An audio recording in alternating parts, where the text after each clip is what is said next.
Welcome to episode 22 of Fascinating, a Star Trek podcast. Space Seed.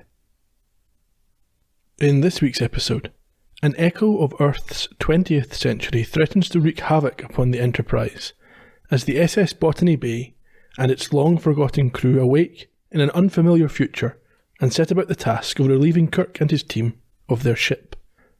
With genetics on their side, the apparent supermen seem unassailable, but can the tables be turned before it's too late?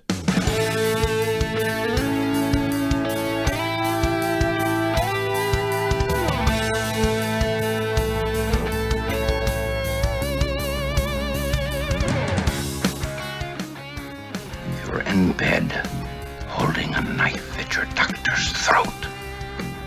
Answer my question.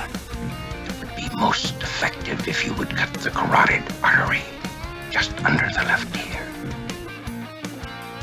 Hi Ian, where would you like me to cut? Right through the middle of the cake. Oh, happy birthday. Thank you. That's going to sound weird to folk who listen to this in August. Well, I should have listened in July. Yeah, when we did it. Yeah. Why are you waiting? We're not actually releasing it until August though. That's the point. Ah well. Never mind. They've missed it. It's too late to send presents. Just keep them. Until next year. Yeah. Had a good day? Not bad. It's a bit warm for when you get to your age, Ian. At my age, every day's a good day, as long as you don't die at the end of it. Really? Every day's a wet day? Well, I don't know about that. I'm not quite as old as you are. And never will be. You just look it. Did you enjoy Space Seed? Yeah. Yes. Did you? Perhaps you should be asking me that. Well, yes. This was the one that I'd told you to watch ages ago. In preparation for the non-Shatner gig. You've still not seen the follow-up movie then? I've not. Do you think having watched this episode you're more or less interested in watching the movie? More. Good. Yeah, I think I can see how it could set it up, although the time frame isn't probably enough to fully satisfy. Oh, it's almost 20 years between them. Is it? Oh, yeah. See, I didn't know that. Well, the movie was in the 80s and this was done in the mid-60s. Yeah, but I don't know when the movie was set. I think they just go chronologically with the age of the actors. Do they? Yeah. Okay. Perhaps you felt this adversary was more worthy than the Gorn? Yes, without a doubt. And it must be, thinking back, it must be because of the movie, obviously The Wrath of Khan, I've heard of that. I'd assumed that Khan played a bigger role. I thought he was a recurring character throughout the original series, but from what I can gather, he's not. It's just this and the movie. Pretty much. You don't get that much in the way of recurring characters in this show. Yeah, they all seem to die off, don't they? Or never be spoken about again. Occasional crew members will show up. Romulans. Come on, Romulans, they must come back. The species does, but not the individuals. Yeah. Yeah. Did you think it was similar to anything we've seen before? I thought there were some characterizations that were similar, and one in particular that I wasn't entirely comfortable with. I think there are a few issues, and this is another episode where I'm not best pleased with Kirk. Not necessarily in terms of the outcome, but just his attitude. Okay, fair enough. I thought there was, the closest thing I could think of was in The Naked Time when Riley took control of the ship, but it wasn't really that similar. Well, I was thinking more along the lines of where No Man's Gone before and the infatuation with one of the the female crew members. Shall we get into it then? Why not? Let's crack on. We begin on the bridge. Fairly standard opening. They are approaching a space vessel with unknown origins in a sector that, according to Spock, has had no flights recorded for many years. That's true, but Kirk does take great delight when Spock's pronouncement turns out to be untrue. Yeah, although he does get a bit snappy with Uhura when she reads out a Morse code signal that she's just picked up, CQ, CQ. His attitude towards the female crewman in this episode, it leaves a little bit to be desired. Yeah, I'm not sure if he's just trying to say, yeah, I know Morse code, you don't need to tell me, or but still, if it's something else. Yeah, it's a bit rude. Yeah. We get a report from McCoy. What's that? There are life signs on the ship, but unlikely to be human because the heart rate is so slow. Yeah, that's correct. I think we see the ship appear on the screen before McCoy's report, and Spock IDs it as a 100-year-old DI-100 class Earth vessel from the 1990s. Yeah, well, way more than 100 years old, more than 200 years old at this point, I think. Yeah, I think Kirk, he makes an assumption that it's just been an old vessel with a signal that's been left on. Yeah, maybe it's just kept going, the engines have kept firing, it's drifted this far. They went on holiday and left their TV on. It's careless.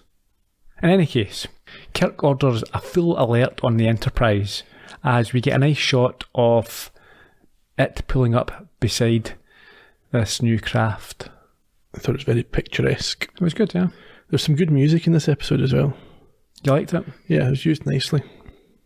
Something we haven't really discussed too much. Perhaps in another episode we can do a bit of a deeper dive into the score. Sure. We have the credits and then a captain's log, 3141.9. What do we find out here? So it's been an hour since they came across this vessel and it's not done anything. No, including tried to respond or communicate in any way. No, they've tried poking it, tickling it. Nothing has made any difference. Nope. I like your little tickling sign there. Yeah, international gesture. No, not really. Under the armpits. Okay. We should say, but there's been no threat from it either. No, there's nothing at all. Yeah. We're still on the bridge. McCoy enters and notes that he is picking up, or he still is picking up faint heart action from about 70 bodies, which could be alien, as there is no sign of breathing. That's it. Spock also has some information that quickly leads to an exchange about the type of people responsible for eugenics and war. Hull surface is pitted with meteor scars. However, scanners make out a name. SS Botany Bay. Then you can check the registry. No such vessel listed. Records of that period are fragmentary, however. The mid-1990s was the era of your last so-called World War. The eugenics wars. Of course. Your attempt to improve the race through selective breeding. Oh, now, wait a minute. Not our attempt, Mr. Spock. A group of ambitious scientists. I'm sure you know the type. Devoted to logic. Completely unemotional. Doctor, I would be pleased. All right, gentlemen, as you were. Rig for tractor beam, helm, lock onto that vessel. Rigging for tractor beam, sir. Bridge is yours, Mr. Spock. Care to join the landing party, Doctor? Well, if you're actually giving me a choice, I'm not. Oh, I'll need somebody familiar with the late 20th century Earth. Here's a chance for that historian to do something for a change. What's her name? McGivers? Lieutenant MacGyver. MacGyver's got to be Richard Dean Anderson. That's it. Was he not part of this? No. What was that? Stargate or something? One of them. Andromeda. I don't follow these things. Lex. What was Lex? Battlestar. There was some show on that had quite a hot female lead. I remember back in the 90s. I used to sometimes. Was it La Femme Nikita? No, it wasn't. It was Xena Warrior Princess? No, it was on a spaceship somewhere. Okay. I think it might have been Lex. Rings a bell. Never really watched it much. Had it on in the background. Okay. Yeah, as we heard in the clip there, I'm not really happy with Kirk in this episode. His disrespect for a colleague is quite evident there. Can't even remember her name, and he's not apologetic. I don't think he has to remember every single person's name on. There's 400 odd, so it's understandable he might not know him, but it's almost as if he couldn't care less. MacGyvers, whatever. She's some stupid woman who's into history. It's not as if they're never in positions or environments where a knowledge of the past might be useful. It happens all the time. I think back to the Squire of Gothos. Yep. So, this disregard and disrespect for her. I mean, it is a bit harder to imagine a spacecraft these days taking off and saying, oh, we've got to have Tony Robinson and Mary Beard on board. Just in case. Sure. I'm not so sure. I think having a historic, because that's a cliche, isn't it? If you know your past, you'll get a better understanding of what's to come. Things are circular, so cyclical. So, no, I think someone with that sort of level of knowledge would be useful and should not be disparaged in such a manner. It's not the only time in this episode he disrespects her. We'll come back to that. We will.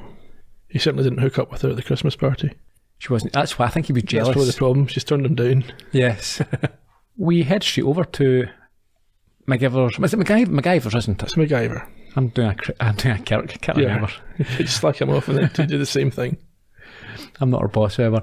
We head over to MacGyver's office / quarters, where she's working on a watercolour of what looks like a Roman soldier. Yep. And she hears a communication. She does. What does it ask her? She to is required to attend at the transporter room. Along with Scotty. She does conform, but doesn't seem too happy about it. No. It's a bit of a strange one. You think she'd be excited to get into some action. What's going on? What's happening? Yeah. I'd imagine it's a bit like the sort of sniper squad or a bomb disposal unit where you sit around most of the time doing nothing. Well, yeah. Well, maybe that's why Kirk's got the bad attitude to her. Maybe she just walks around with a face like Fizz all the time. I don't know. Yeah, perhaps. Let's get back to her paintings. Yeah. Which doesn't seem to me to be history. She's just doing paintings. Not sure if that's the best use of her time, but still, that's. I'm sure she's. She doesn't have sort of an autonomous rule. She'll be told what to do. She's there to work, so it's up to Kirk to say what you should and shouldn't be doing. He must know what's going on. Yeah, you would think so. Or at least somebody should. Could be, is it a case that perhaps the Starfleet command have said, you need this person on board? Kirk didn't want her. No chance, we don't need. And they've foisted the position. Yeah, insisted you're a voyage of discovery and exploration, you must have a historian. Although with 400 people, you can afford a few luxuries. It's not as if it's a small crew of 6 people and it's not like a space mission where you've only got like 3 or 4 people. But it's maybe breeds a bit of resentment if everybody else is contributing to the well-being of the ship and one person just sits around painting pictures. Are they all though? Are they? Well, some of them just bring tea and coffee and things like that. Well, yeah, but they record all the logs and stuff. Yeah. Anyway, we're down in the transporter room. Scotty notes that the vessel seems to be preparing to welcome visitors. That's a bit strange, isn't it? Yeah. Yeah, well, you'd be a bit concerned. How does it know they're about to beam over? Can sense it. They've got powers. And I think Kirk notes McCoy's reluctance to leave the Enterprise. Yeah, he says he didn't sign up to have his atoms splattered across space. And Kirk, again, is a bit of an arse here. He wants to know where MacGyver's is. Even though I think it's only moments since the command, the order went out. Well, she was the last to show up when they were ready to go. Yeah, but she might have been further away. It's possible. And also, we don't know what she's doing. If she's in the middle of, painting. A history emergency. No, she could be covered in paints all over her hands. You don't get down in a mission with, ink all over yourself or paint or whatever. You clean up. Give her 10 minutes to prepare herself. Anyway, she does appear. And he again makes it clear he is not even sure what her name is. And he reacts like he's now just realising she's a woman. If you look at this scene, he gives her a sort of this sideways glance, or he looks her up and down. It didn't sit right with me. He's not impressed with her. No. In any case, we cut down to DI 100. What's happening there? There's an attractive female lying in suspended animation in a pod, amongst many others, as Kirk, McCoy, MacGyver and Scotty materialise. Yes, they're on the Botany Bay. Where Scotty immediately identifies the ship as coming from the 20th century. And from Earth, more to the point. He's very excited about it. And so is MacGyver's.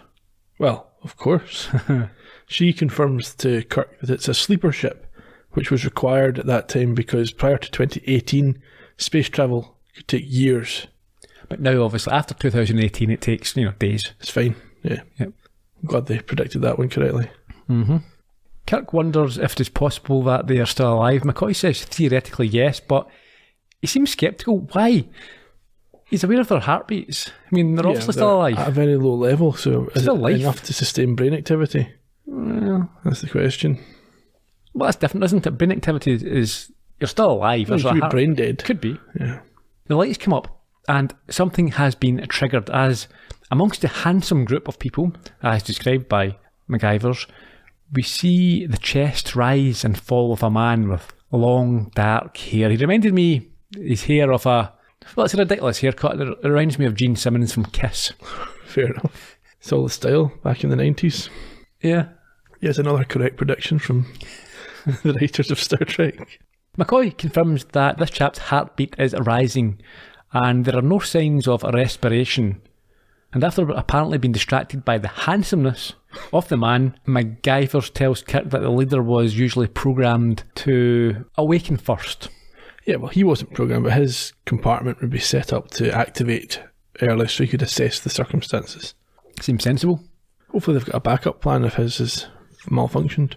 I'm sure I'll just go down the list. Who's next? Yeah. What pod? Yeah. She says he looks like a Sikh from northern India, a fantastic warrior race. Fair enough. She knows what she's talking about. Sikhs well known for their wars. I don't know. No, I wouldn't. I mean, I can't think of any. There must be some. Maybe localised. Yeah. And she is fascinated by the possibility of him coming alive before her. We get a bit of casual racism from Scotty. Do we? His only observation of the people is that they're mixed types. Western, he's going down the list. Western, Mid-European, Latin, Oriental. Right, yeah, okay. Yeah. You'd think he'd have learned by 23rd century. Clearly not. No. It's almost like he's got a 60s attitude. It does seem that way. Anyhow, yes, as you say, Marla's amazed at this 20th century man coming to life. It would be like us defrosting a caveman from a block of ice and he was still alive. Or a California Man, or I think in the States it's called Encino Man, with Brandon Fraser and I think it's Pauly Shore. Is it? Yeah. Yeah, actually it wouldn't be like a caveman, it would be like someone from the mid-18th century. Okay. For us in terms of time.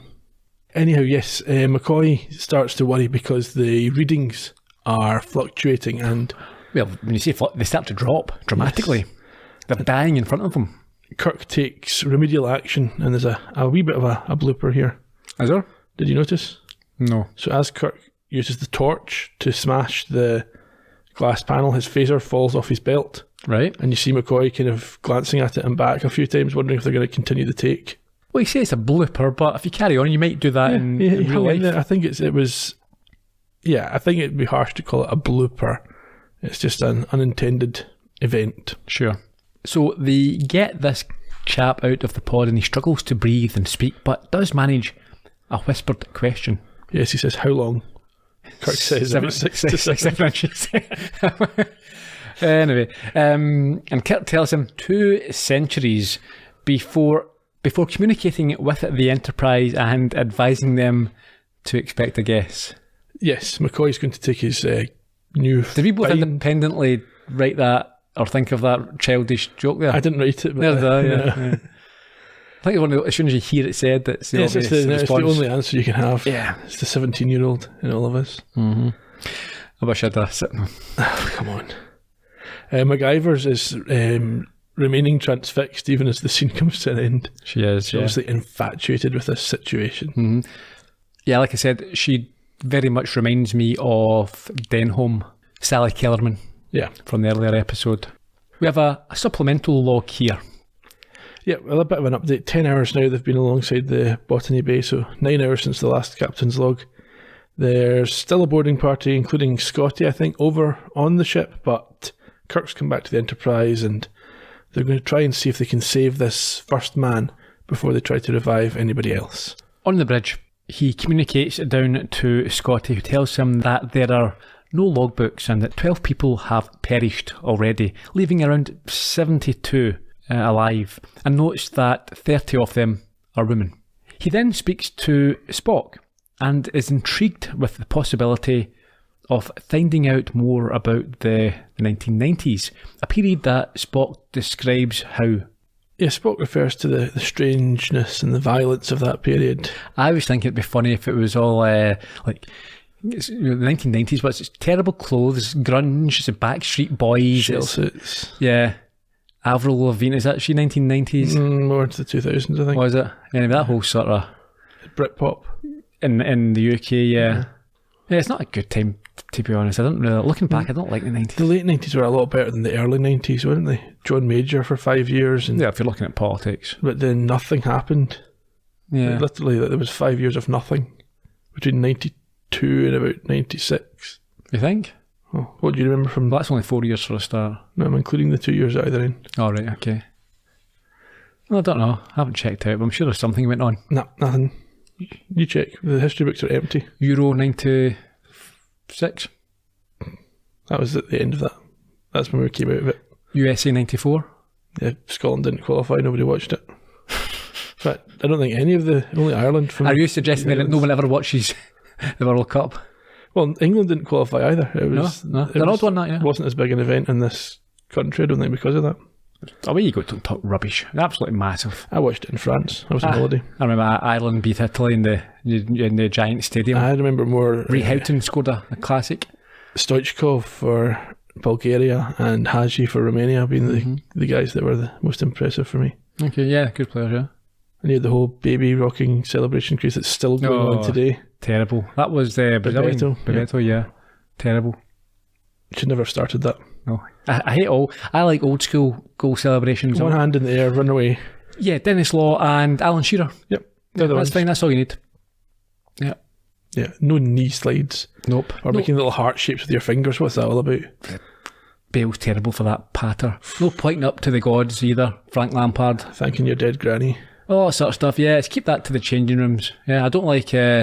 I hate stupid haircuts and tattoos and coloured football boots. Just get a short back and sides, okay? You know, like the curled mullets of the 70s pair and 80s. Of black Adidas or Puma.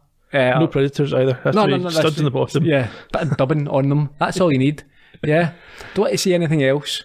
Some players can get away with it, right? See, if you are Ronaldo or Messi, you can do what you like.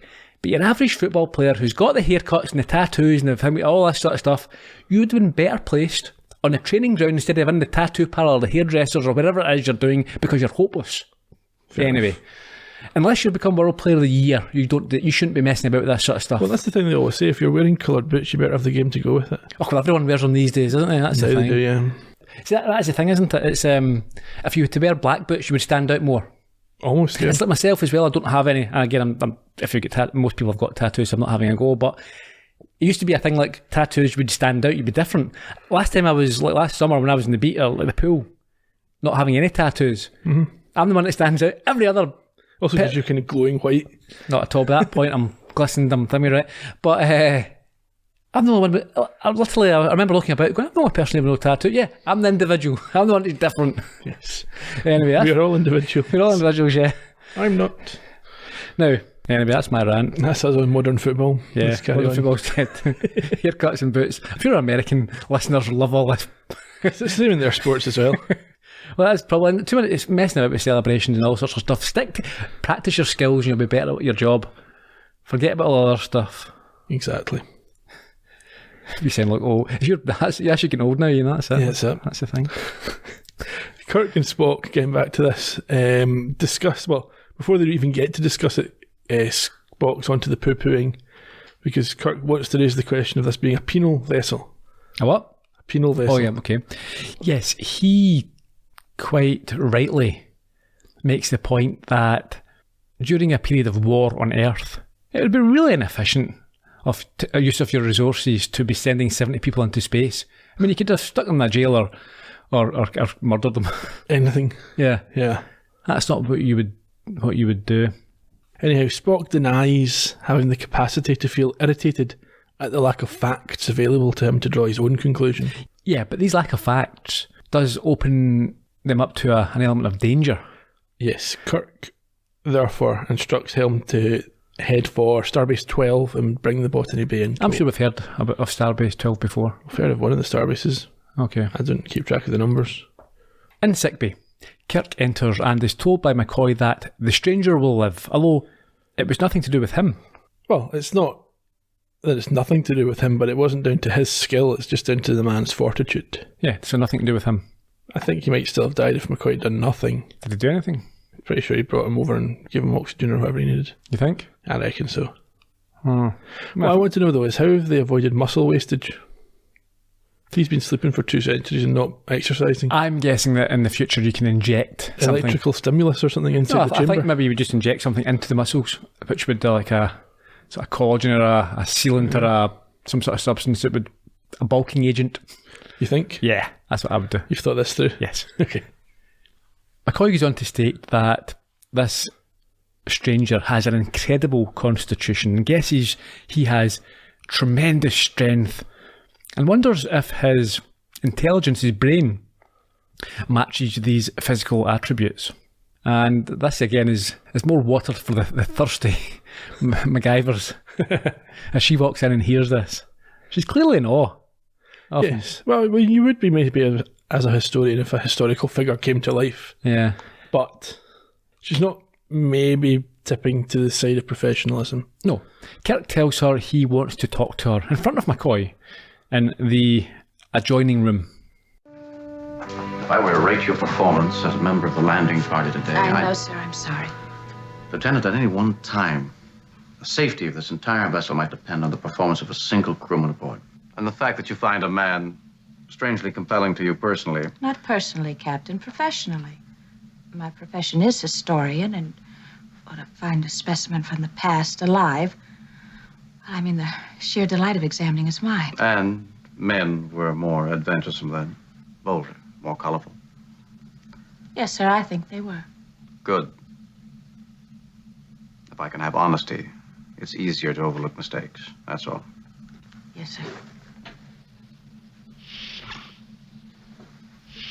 It's a pity you wasted your life on command, Jim. You'd have made a fair psychologist. Fair? So that was another example of Kirk not acting professionally himself. Or appropriately. No. Giving her a talking down to in front of someone else isn't ideal, and I'm not really sure at this point how big or what sort of mistakes she's made.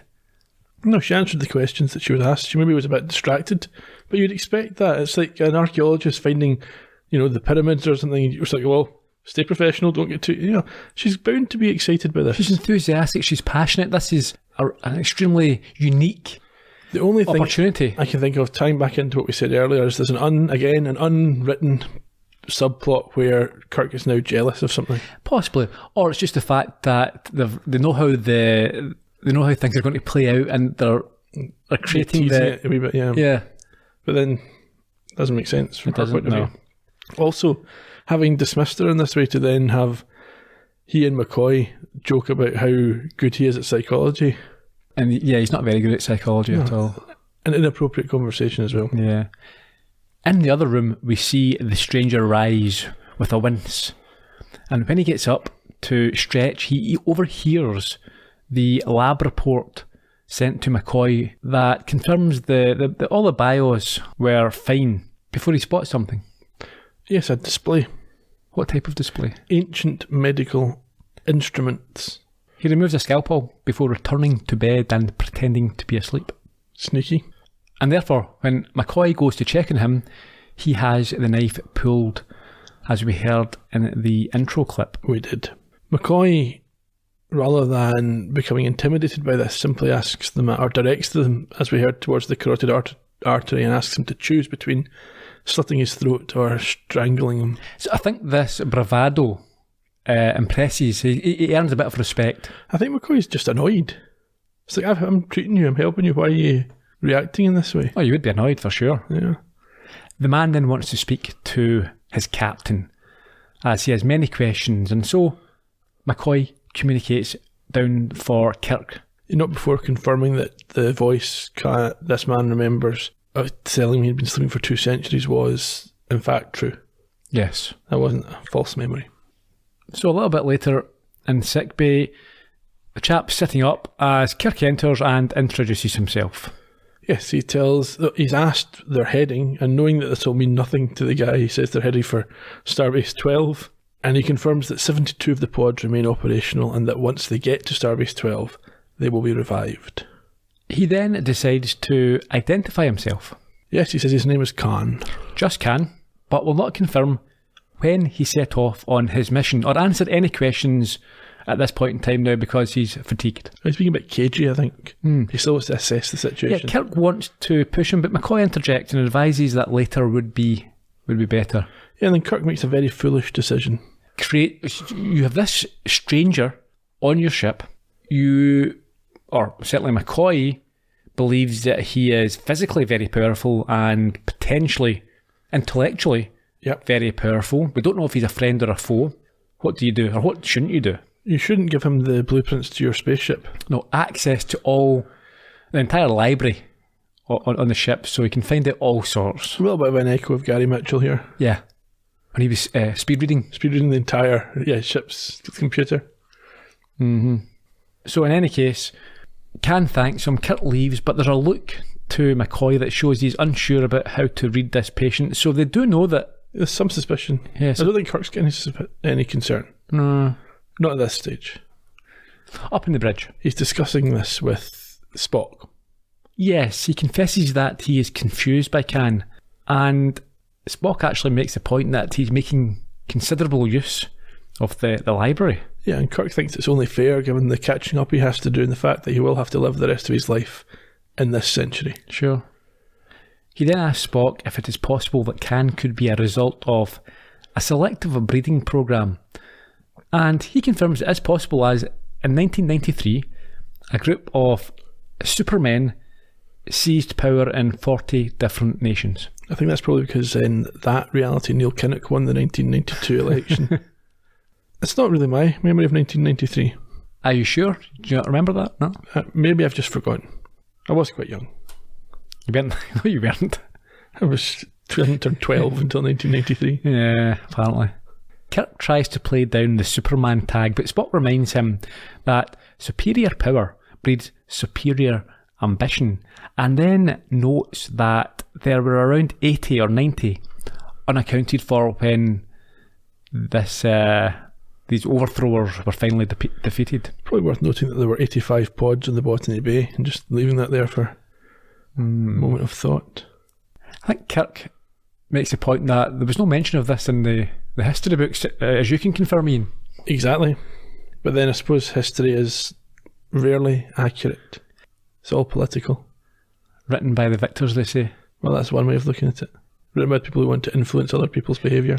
Spock says that having 80 Napoleons running well is not the sort of thing you want to tell survivors of war. Well, he's justifying mass deception. Yes, yeah. No one would ever do that these days, would they? No leader would tell lies and deceive their Not consciously. People. Okay. No, never. Back in Sick Bay. Yes, Khan's got another visitor. Yes, the now extremely thirsty McIvers. Yeah, and she's, I think, somewhat impressed that he knows her name. Yes. And immediately sets about working on her fascination with him by referring to her as a beautiful woman and asking to be entertained by her. Now, in fairness to the scriptwriters here, I think what they might have done is the fact that Kirk has been treating her so poorly means that she is susceptible to the charms of Khan, so that may well be fair. A deliberate. She does try to maintain some vestige of professionalism. Does she? How? Well, she doesn't respond positively to his advances. She doesn't give him the information he's looking for, and she goes to leave. Well, she sits and asks about his ship. Yeah, well, she's interested in that from her point of view. Yeah, he's more concerned about how she should wear her hair. Insults her current styling. It's a bit harsh. Yeah, considering the Gene Simmons look. I think it's meant to be flattering. They say, "Oh, you've got a good look under there." Yeah, it's a backhanded compliment. Yeah, negging. Look, but she doesn't prevent him from stroking her and changing it himself. No, but what's she going to do? Walk away. She wants information from him, and she does eventually walk away. Well, she eventually pulls herself away, and he tugs her back. And we have this technique that I've noted, I've seen before, where it's a sort of the light. It's like starlight coming from the eyes. It's a reflection. Yeah, I've seen it a few times actually, but not quite as bad as Gary Mitchell's. No. Down in the mess hall. Is it the mess hall or the rec room? I think it's the mess hall. Okay. It could be the rec room. It doesn't really matter. The table is set with this cartoon food. Yes, and McCoy is very impressed by the spread.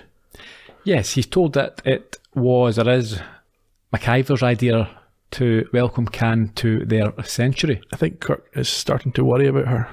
Yes, he asked McCoy just how hard he thinks that she has fallen for him.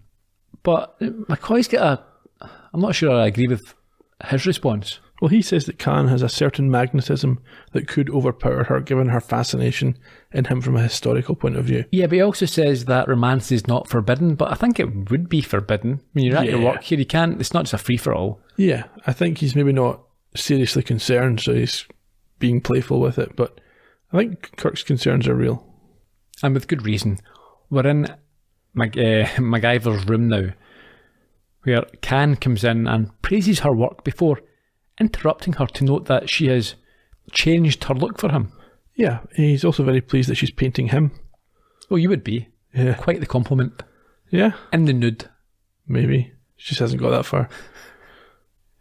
He then gets a bit, I would class this as a bit James Bond rapey.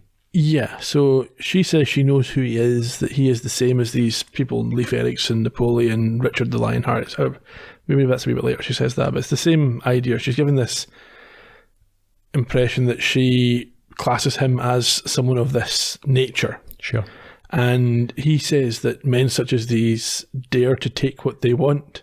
Yeah. That's just rape apology, isn't it? Yep. He grabs her, kisses her, like Bond, and like Bond, she struggles at first and then... If you keep kissing them, eventually they like it. Oh yeah. That's what I've learned from watching James Bond and this episode. Yes. Note to 12-year-old self. I says not. You should have learned that sooner. Yeah. Back down in the rec room or the mess hall. Whatever it is, yeah. Kirk asks Can... Well, the meal's finished now, we should say. Yeah, sometimes obviously past, and Kirk asks Can about his journey. And Spock wants to know how he kept it out of the history books. What does Can tell him about what he's been up to, or why he's been up to things? He says he left Earth to seek adventure. Yes, as there was little else left, and he's not happy when the war to end tyranny is suggested as something worth fighting for. Many consider that a noble effort. Tyranny, sir? Or an attempt to unify humanity? Unify, sir? Like a team of animals under one whip? I know something of those years, remember? It was a time of great dreams, of great aspiration. Under dozens of petty dictatorships. One man would have ruled eventually. As Rome under Caesar. Think of its accomplishments. Then your sympathies were with... You are an excellent tactician, Captain. You let your second-in-command attack while you sit and watch for weakness. You have a tendency to express ideas in military terms, Mr. Khan. This is a social occasion. It has been said that social occasions are only warfare concealed. Many prefer it more honest, more open. You fled. Why? Were you afraid? I've never been afraid. But you left at the very time mankind needed courage. We offered the world order. We...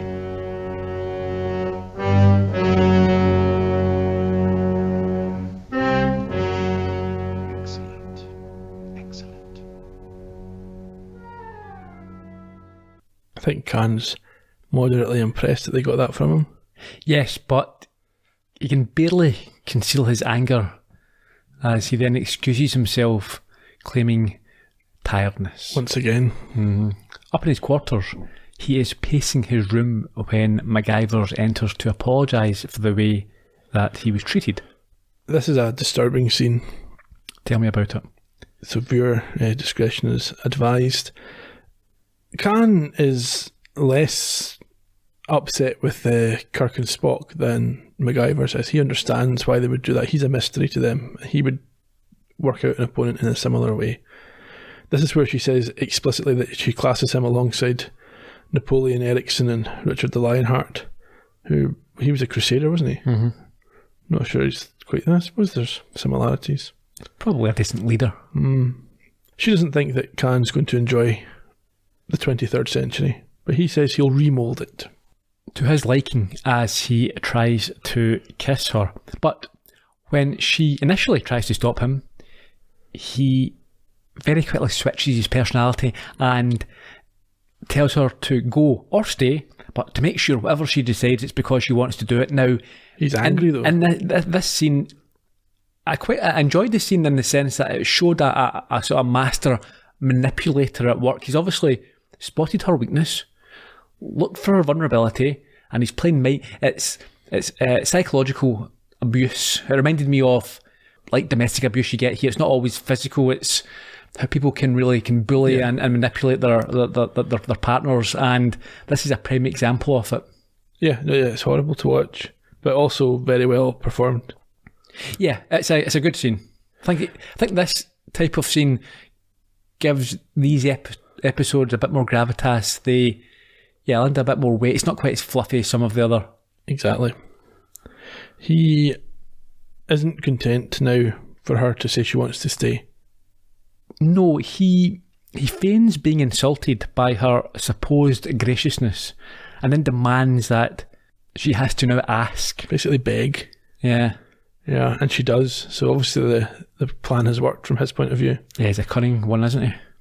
And at this, he then reveals his plan. He thinks he now controls her, I think, in his mind. Yeah. She begs him not to ask for her help. Well, what is the plan? He's going to take the ship. Yeah. Yeah. And like I say, she begs not to be included in this, but eventually agrees to do whatever he asks. It does not seem, I've said, like a healthy relationship. It's not at all. Which is slightly concerning for how the episode plays out. Oh, yeah, we'll get to that. I wonder as well, yes, I'm not... So, yeah, Wrath of Khan... We'll get to that as well. Ah, okay. I'm going to have to spoil some of the movie for you. No, don't spoil the movie for me. Not the whole movie. No, don't spoil any of it. That's impossible. Don't talk about it. You just close your ears, I'll tell you when. Okay. Back down in the briefing room. Kirk, Spock, Scotty and McCoy have pictures of images of Khan on the screen and are reviewing what they have discovered about him. Yeah, it's a bit odd. They say that, oh yeah, he's the guy that ruled over Earth, a quarter of Earth, what was his for name? 4 years. He's Khan Noonien Singh. Okay. It's a bit odd then that they didn't recognise him or think of him when they were told his name was Khan. Yeah, but It's like if some guy woke up and said, yeah, my name's Attila. Sure, but they didn't know this at the time. They've had to... This is, I imagine, library footage. Well, no, they're talking about him like they've heard of him. No, I think that they've researched using the computers, and now they're looking at the screen and going, You think okay, this is all fresh learning? Yeah, I think this is what they've found out. Okay. I think maybe maybe Spock has found out and he's describing it to McCoy and what have you. Well, they've all got their own input though. McCoy notes that he was the last of the tyrants to fall, and Scotty shows a bit of admiration, I think, for him. He does, yes. Even Kirk speaks well of him at this stage. Yeah, I think he says he was the best of the tyrants, but also the most dangerous. And he concedes that they were supermen of sorts, which disconcerts Spock, who doesn't understand the romanticising of these dictators. Scotty notes that there were no massacres under his rule. Yeah, but Spock says, yeah, but there's no freedom either. And I think I quite like this. Kirk says that humans have these barbaric streaks within their nature. And it's true, I think, that we do, as a whole, or we can as a whole, I mean, if you look at the movies, from the early dawn of movies, it's gangsters and criminals and, it's violence and all that type of stuff. But we do this all the time. I mean, I like to read about serial killers, for example. I mean, I think people are fascinated with Ted Bundy and the True crime podcasts. Of course, yeah. So you do sort of glamorise it and romanticise it to an extent that sensible people realise that the reality is far from that, but you still find entertainment. And I mean, I think, yeah, when you read about the top mafia godfathers, you think to yourself, well, that's fair play. Well, I think Kirk goes on to say that you can admire someone even though you oppose them.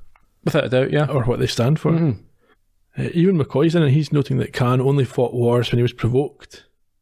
Yeah.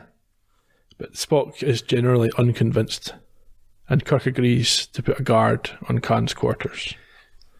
Down there, he is in deep concentration when Kirk comes in and sits across from him and reveals that he knows exactly who he is. Yes, Khan now confirms that they left Earth to try to find a new world to build, obviously anticipating failure in their project. Sure. He's been run out of town. Yeah. He notes his disappointment in man's genetic progress in his absence. Yes, that's true. I think that, Kirk brings it up because Khan says that Kirk wouldn't understand why he was doing this. And Kirk asks if it was because he wasn't genetically programmed. Yeah. Taunting him almost. And this lack of improvement in the human species, I think, gives Khan tremendous confidence that his people will be able to fit in very nicely, or will have no trouble establishing the old regime. Indeed. This looks to worry Kirk as he gets up to leave, and a triumphant Khan asks if he's any other questions. Yes, bit of the table turning. Absolutely very important now that he leaves one incompetent guard outside Khan's office, or Khan's room at all times. Yes, because as soon as he leaves, that's what happens. Khan has the incredible strength. He is able to break through the sliding door and then knock out the guard and escape. Yes, and with the help of MacGyvers, he is able to transport over to the Botany Bay. And back on his ship, he finds his crew stretching, doing a little bit of yoga, Pilates perhaps, and he tells them the battle has begun. But this time, it is for the universe. Indeed. It's a good thing to be battling for, I suppose. Well, why not? May as well. Up on the Enterprise bridge, Kirk is alerted to Khan's escape and raises the alert. Well, he tries to. Yeah, well, Uhura reports that comms are down, and unfortunately it seems they are trapped on the bridge without control of any systems. Yeah, it's not only communications, is it? So Kirk tries to speak with Scotty in engineering, but we see that he has been overpowered. Yes, he's knocked out whilst he's talking to Kirk, and this leads to a sort of standoff between Khan and engineering and Kirk on the bridge. Yeah, well, I think it's quite clear now that Khan has the upper hand, although he does state that he is willing to negotiate. But apparently Kirk still hasn't fully understood or comprehended what is happening, as he orders neurogas to be sent through all decks, but of course the systems aren't working. No, of course. And ironically, now it's Spock who's impressed with Khan, when he was the one poo-pooing everybody else's respect for Khan in the previous discussion. Yeah, I think he noticed that he obviously studied the manuals very thoroughly. Who could have predicted that that was a bad idea? Oh, who knows? Kirk still persists with giving impotent orders, like telling Uhura to contact Starbase 12, as Khan communicates through to the bridge to inform them that their air should be getting a little bit thin around about now. Absolutely. And he asks for surrender. Kirk's not willing to go along that route. Well, not at first. His initial reaction is to say no, but he doesn't have much of a choice. A little later, though, we see the bridge crew have passed out, mostly, apart from Kirk, who's recording a log. Yes, 3142.8. Khan has discarded his own ship, and they have just moments of air left. And he's recommending commendations for Uhura, Spock, and some other randoms. Where's Sulu in this episode? He's not in this episode. Why not? Too expensive. They never explain. Listen, No. Sulu's our friend as well. He's off shift. With all, yeah, but he's got nowhere to go. It's like, Sulu, we've been... Can's on board. We're all... Nah, all I'm in my room. my, I'm not working. I'm not working. I've got 2 weeks off. Don't care.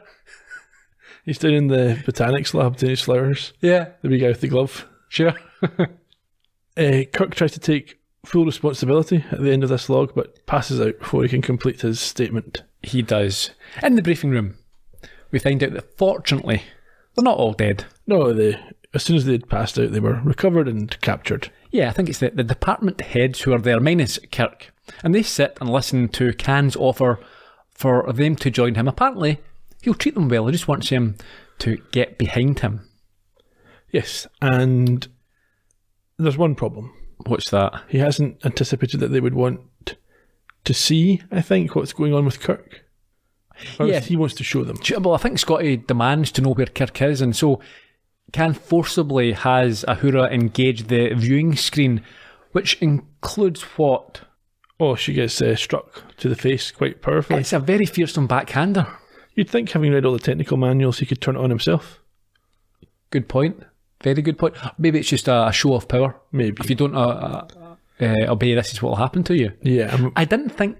So the threat was there for a moment, and I thought, yeah, that won't happen. And then she does get hit, and I must admit, I was a bit taken aback by it. Yeah, well, it shows these are bad people. Yeah, certainly.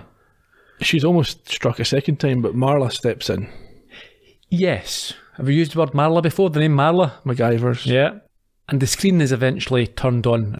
And we see a decompression chamber and the dying Kirk inside. we do, but Khan has realised he made a grave error. What was that? He didn't realise that suffocating the bridge crew would forge a unity between them, a resolute defiance. So none of them want to join his side. Yeah, it's an error. In real life, I think after the first one goes, the rest all fall in line. It's possible. You Yeah. see your captain choking to death. You're next. Yep. What do you want? I've said this before. I'd be terrible. See if you get captured and we're going to torture you. I'll tell you. It's not like a Rambo movie where he's like, no, and they're sticking needles in his biceps. As soon as that needle or a hammer gets pulled out, whatever you want, give me a pen. Yep. Names, date, time, no problem at all. Just put the hammer away. You don't need those pliers. I need all my fingers and all my fingernails. That'll be fine, yeah. I'll sing. Yeah, and so in this case as well, Kirk, he's choking to death. Yep, I'm on your side now. Yep, switch. No problem. No loyalty. No problem at all. Don't choke me. As Kirk's death approaches, MacGyver's asks to be excused. She can't watch this happen. Khan's a bit disappointed, I think. Yeah, and we should say that what he's doing is saying, he says to Spock, if you join me, I'll save your captain's life. Yeah. Yeah, she says she can't. And this is the thing as well. He gives her that look of disgust, disappointment. Yes, but I think at this time, she's playing into his expectations of her. Kind of a flip on what he was doing with manipulating her earlier on. Which makes it a bit odd, again, how this plays out. You would think that perhaps he didn't even want... I mean, I think she's still on his side. She just doesn't want Kirk to die. Or she doesn't want to be responsible for Kirk dying. Sure, but he's really disobeyed his orders. He looks like the type of guy that you have to do exactly what he says. Yeah, but does he find out it was her? Who knows? I suppose he would. Yeah, she leaves.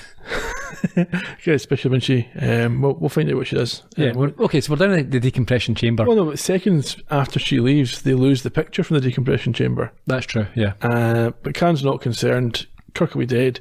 He sends one of his minions down with Spock to take the next shift. She approaches the guard outside and is able to incapacitate him with some sort of injection. She uses the old look over there trick, which he does. Before releasing a groggy Kirk. However, she is not fully committed to returning to the good side. No, not fully. What does she say? She says, don't kill him. Yeah, I've saved your life, so now don't kill him. She's not really taking it. I'm not sure. She's trying to play both sides, but I think what she might have done is just made both sides not trust or appreciate her. Yeah, probably. Spock arrives at this point, and I felt reminiscent of last week's episode with the Archons. Okay. So you had Kirk being absorbed, and then Spock was brought through next, but in reality, nothing had happened to Kirk. Sure.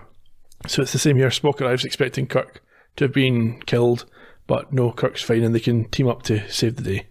How did they do that? Well, first of all, they take out Spock's guard fairly easily, and then Spock briefs Kirk and they decide to release the neural gas they talked about earlier from a nearby relay junction. Yes, into all decks apart from the one that they are on. Yes, but then they run into one of the other decks almost immediately. Yeah. But anyway. In the briefing room, a less relaxed Khan communicates through to the armory but gets no response and then makes a run for it when gas starts spreading from the vents. I think Scotty goes out after him but bumps into Kirk in the corridor, telling him that Khan is on the loose. Yes, and on comms we hear Spock directing them to engineering, but unfortunately Khan also hears them being directed to engineering. Well, yeah, it's a bit of a mistake, isn't it? Yeah. So we see he is at the control station down there, and because he heard this, he's able to wait in ambush. He knows Kirk's on his way. He is. But he finds the fight so easy, Khan, that he, I think, loses focus a little bit before he completely takes Kirk out. Let's mention the fact that he takes his phaser off him and crushes it with his bare hands. He does do that, and I think we hear that he's set an overload on the console. Yes, meaning the ship is going to explode within minutes. Kirk's body double then makes a dash for it, but is thrown aside. This was we've seen it before, but I think this is the worst. Yeah, but they didn't have 55-inch 4K televisions back in the day. I don't have a 55-inch 4K TV, and it's still obvious. You don't have a cathode ray tube. I watched this on an iPad. And I thought, why is this I think other it's person still now? higher resolution. Yeah, no doubt, but why is this other guy fighting? So, well, you just suspend disbelief. Anyhow, Khan dominates Kirk in this fight, and like I say, I think loses a bit of concentration. I wasn't happy with this. This Superman, who is physically far superior, has just been demonstrated, is easily outwitted and overpowered by Kirk. Yeah, he gets cocky, and then he gets caught out. Yeah, but even that, I'm not convinced it'd be enough if he was such a strong and powerful chap that that would do it. I don't think his strength advantage is as pronounced as they made out. He can crush a gun He's with got his strong hands. strong hands. But he's not a superhero. He's just a genetically superior human. So his skills and his strength are still only within human capability. No, crushing a gun with your hand is not within human capabilities. Maybe it's really, really fragile. Yeah, and saying that's a phaser, isn't it? It's not a gun. Yeah. So I don't know how. Yeah, It's not made probably out of steel. It's like a remote control. You could probably crush one of those. Especially if you rubbed it really long time on your leg to go hot and it's soft. I don't want to know what you do with your... anyway, let's move on. So yeah, Kirk is able to beat him and just in time avert the overload. Before we have a captain's log, 3143.3. Yes, control of the Enterprise has been regained, but Kirk still has difficult work to do. Not that difficult, is it? He makes it more difficult than he needs to. Well, yeah, he thinks it would be a waste to jail them, essentially. Yeah, and also, I wasn't sure how or why Khan suddenly just accepts defeat. You know, he just walks along. Why? You know, he can start... Well, everybody around him's got phasers. Yeah, or maybe it was just a matter of honour for him. In any case, we're in the briefing room. We are. They're all dressed up for a court-martial. They are. Khan and MacGyvers are led in to face their punishment as Kirk, Spock, McCoy and Scotty sit in judgment. Under the authority vested in me by Starfleet Command, I declare all charges and specifications in this matter have been dropped. Jim, agreed you have the authority. Mr. Spock, I believe our heading takes us near the Ceti Alpha star system. Quite correct, Captain. Planet number 5 there is habitable, although a bit savage, somewhat inhospitable. But no more than Australia's Botany Bay colony was at the beginning. Those men went on to tame a continent, Mr. Khan. Can you tame a world? Have you ever read Milton, Captain? Yes. I understand. Lieutenant Marla MacGyvers.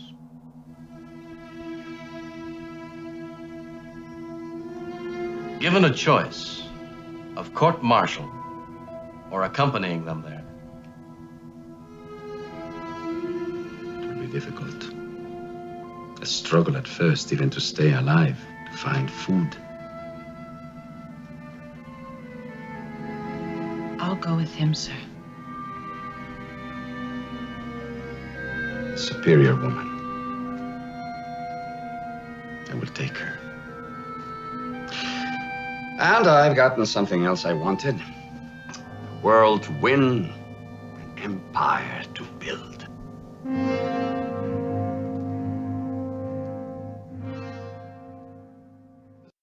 Scotty, at this point, makes a bizarre comment. Extremely. He says that he's embarrassed that, as a good Scotsman, he is not up on Milton. Why would he be? I have no idea. Now, I'm no expert on Milton. The only Milton I know is the antiseptic stuff that you Yeah. wipe on wounds. No, I mean, we know he wrote Paradise Lost and he was English, so I thought, is there some other Scottish connection I'm missing here? Perhaps he, at some point he lived in Scotland. Nothing stood out and I double checked. No, there's no connection. Why would a good this can only be because it's American writers who are fairly ignorant in the difference between Scotland and England. They're confusing the two. Why would a Scotsman have... Why would he be embarrassed about not knowing Milton? Why? I mean, Wordsworth. Yeah, the only... No, wait, the only... If had it been Burns, that would be the only... Yeah. Yeah, I mean, every good Scotsman knows he's Burns. Well, yeah. But you would know references from Burns, at least. Yes. But you wouldn't know Milton. We don't get taught that. would not be expected to know Milton. No. It's crazy. It's very odd. Yeah. And, of course, because it was a Canadian playing a Scotsman, the actor himself would not have said, this isn't right. he Why am I doesn't pick saying it up this? for them, yeah. Yeah. Anyway. Yeah. Spock wraps us up for the day. He does, and I think he leads into the Wrath Khan. A little bit unknowingly. He says it would be interesting to see what's sprung on the planet if they came back 100 years later. And Kirk agrees it would indeed as we wrap up. Fair conclusion, you think? Yeah. I think it reflects Kirk's respect for Khan. Yeah, there was a respect there. But if we go back to Conscious of the King, if this chap, I mean, I don't think it explicitly says that he murdered people, but if you're a tyrant who, you'd assume that there's been some sort of genocide. Maybe not. He maybe just rose to power. Oh, in fact, did not say that during there was no wars. Yeah, he didn't. The only wars he fought were defensive wars. Yeah. Yeah. So yeah, fair enough. Just weren't a lot of freedoms. It's a balance, isn't it? Yeah. Well, we saw that with last week. Yeah. When they had the planet that had no real freedoms, but it had peace. Mm-hmm. Do you think that Khan will treat MacGyver's better now that she's come with him? I think so, but I'm not sure. She sort of betrayed him a little bit by releasing Kirk. Yeah, She certainly doesn't get mentioned, disobeyed. does it? No. And the other thing, surely they have to report this to somebody. Is how do they stop Starfleet relitigating or just going and picking those folk up and putting them in a prison? Yeah, you have to assume that will happen off screen. Well, maybe. Does he have the authority to do that? Just drop people off and like the his own crew? I mean, it's fine perhaps if it's Khan because he's not responsible for it. Her family, yeah. Yeah, her mother and father. At least we don't know if she's married or got kids or whatever. But yeah, I'm sure she's got some sort of family. You would think. Well, we've dropped her off there with Bit of a shocker. an Yeah. alien we've picked up. Yeah, that's her choice. Yeah. But he's done that a few times. He left that guy with the Tranya drinking little thing. Yeah, and he left. Was it Lundstrom? Yes. Uh-huh. They're not the only one. And Charlie. Well, Charlie disappeared off somewhere. Yeah, good. Yeah. Weirdo. Any other thoughts? No, an enjoyable episode. Had a good theme, and there were some scenes within it, as we discussed, that were intriguing, were well acted, and were a bit more meaty than others. Yep. I would like to have seen more of Khan. Well, you can. Can't. So yeah, no, an enjoyable episode. I thought that how Kirk treated MacGyver, as I said, I wasn't happy with. And also, if I had to pick at it, the writing of this female character. It's like, oh, isn't she a woman? She can't control. She's not very professional. She's fallen for this handsome man. Yeah. She's going to throw everything away, her career, everything else, to follow him around. She can't help herself. And I don't think they would have written a male character in the same way. They In fact, could we've have had seen her taking the same actions, but with more thought behind it. I think they could have written her better. Sure. She's almost written from the male perspective. Yeah. But overall, an enjoyable episode. I think I give it a big thumbs up. Great. Liked it. Shall we get some trivia out of the way quickly? Why not? We've kept folk long enough. The original air date, 16th of February, 1967. Directed by Mark Daniels, 5th of his 14 episodes. You hear all about him back in episode 1, The Man Trap. Kerry Wilbur wrote the story for the episode. He only wrote this one, Star Trek, but he was also responsible for episodes of shows like Bonanza, Wonder Woman, Hawaii Five-0. Died in 1998 at the age of 81.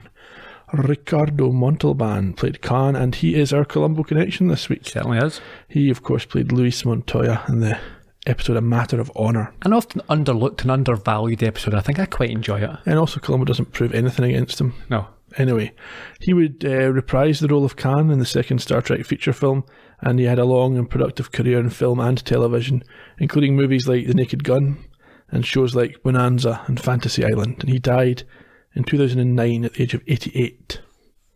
Madeleine Roux played Maria MacGyvers. This was her only Star Trek appearance, and if you want to cover your ears now, I'll discuss why she wasn't in Star Trek 2. Her character was at one stage written into the script for Star Trek 2, but it turned out that due to her multiple sclerosis, she was then wheelchair bound, and they didn't want to recast the role, so they didn't include the character in the movie. She also appeared in shows like Bonanza and Fantasy Island, both opposite Ricardo Montalban, and I think she was married to him in one of the other shows as well. And she had a 2-year run in Days of Our Lives, as well as appearing in 5 Murder, She Wrote, and she died in 2003 at the age of 68. Mark Tobin made the first of 2 Star Trek appearances in this episode as Joaquin, one of Khan's men, or Joaquin, I don't know how you would pronounce it. Anyway, he also appeared in an episode of Star Trek Voyager, but not much else outside of Star Trek, only a handful of other credits. He does seem to still be alive, but I don't have any information on when he was born or how old he is. His heartbeat is very low. It's very 4 beats per hour. Trivia-wise, Khan Noonien Singh takes his name in part from Kim Noonien Singh, a friend of Gene Roddenberry's from World War II. It's said that he lost contact and used the name both in this show and for a character in The Next Generation in the hope that his friend would recognise it and get in touch. I don't know that he ever did. Must be dead. Or doesn't like sci-fi. Really unfortunate. The 2013 movie Star Trek Into Darkness retells this story for the altered Kelvin timeline with Benedict Cumberbatch in the role of Khan. That's a spoiler for anyone who hasn't watched that movie yet. And in terms of international titles, we'll start with our friends in Japan, who go with Uchu no Teo, King of Space. The Italians go with Spazio Profondo, which simply means deep space and maybe misses the point a little bit. Full marks, though, to the German titlers, who opted for Der Schlafende Tiger, which means the sleeping tiger. Quite like that. Okay. Best of the lot. Next week, 23rd episode of Season 1, A Taste of Armageddon.